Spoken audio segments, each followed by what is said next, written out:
அண்மை செய்தியை பார்த்துக் கொண்டிருக்கிறோம். சென்னை நீலாங்கரையில் உள்ள சீமான் வீட்டிற்கு வருகை தந்த நாம் தமிழர் நிர்வாகி கார் மீது தந்தை பெரியார் திராவிட கழகத்தினர் தாக்குதல் தொடுத்திருக்கிறார்கள். இதுகுறித்து கூடுதல் விவரங்களோடு இணைகிறார் எமது செய்தியாளர் முனாஃப். வணக்கம் முனாஃப், உங்களிடம் இருக்கும் தகவல்களை பகிர்ந்து கொள்ளுங்கள்.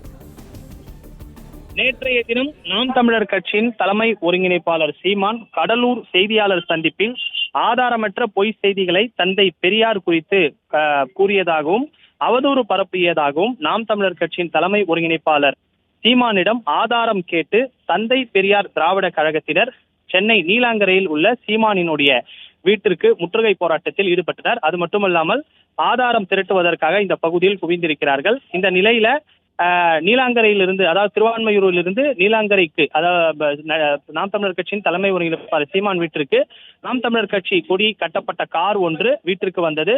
அவ்வழியாக சாலை அதாவது முற்றுகை போராட்டத்தில் ஈடுபட முயன்ற தந்தை பெரியார் திராவிட கழகத்தினர் ஒருவர் கார் மீது தாக்குதலில் ஈடுபட்டிருக்கிறார். கால் மீது கல் எறிந்து தாக்குதலில் ஈடுபட்டிருக்கிறார்.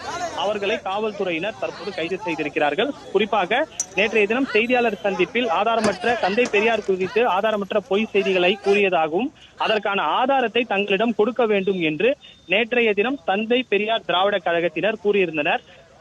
ஆதாரமற்ற செய்திகளை தரவில்லை என்றால், அதாவது தங்களிடம் ஆதாரம் இருந்து அந்த செய்திகளை தரவில்லை என்றால் தங்கள் வீட்டையும் தங்களுடைய அலுவலகத்தையும் முற்றுகையிடப் போவதாக நேற்றைய தினம் தெரிவித்திருந்தனர். அந்த நிலையில பெரியார் திராவிட கழகத்தினர் தற்போது சென்னை நீலாங்கரையில் இருக்கக்கூடிய நாம் தமிழர் கட்சியின் தலைமை ஒருங்கிணைப்பாளர் சீமான் வீட்டிற்கு காலையில் வந்திருந்தனர். இந்த நிலையில 20க்கும் மேற்பட்ட தந்தை திராவிட பெரியார் கழகத்தினர் முற்றுகை போராட்டத்தை முயன்ற போது காவல்துறையினர் அவர்களை தடுத்து நிறுத்தினர். இந்த நிலையில திருவான்மையூரிலிருந்து நாம் தமிழர் கட்சி நிர்வாகி ஒருவர் சீமான் வீட்டிற்கு வந்திருந்தார். அப்போது கார் மீது கற்கள் வீசப்பட்டு அவர்களுடைய கார் கண்ணாடி உடைக்கப்பட்டிருக்கிறது.